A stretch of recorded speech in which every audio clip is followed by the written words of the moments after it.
Hello everyone, Assalamu alaikum. How are you all? I hope you are well. Welcome back to my channel in this new video. Today's video, how to change the publisher document picture watermark. So let's started.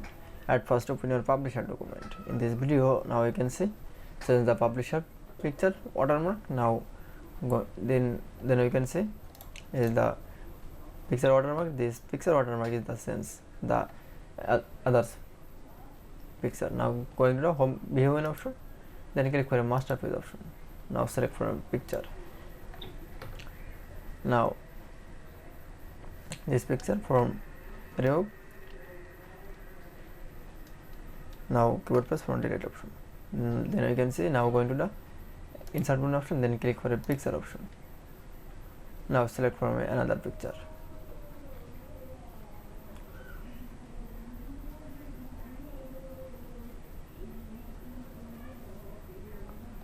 Now select from a picture, then click for insert option.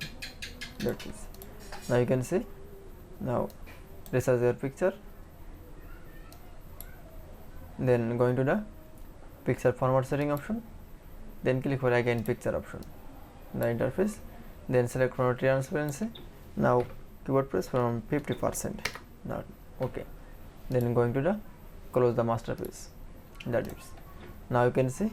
Since the publisher picture watermark is very easily. I hope to enjoy the video. Please like, comment, share and subscribe my channel. Thanks.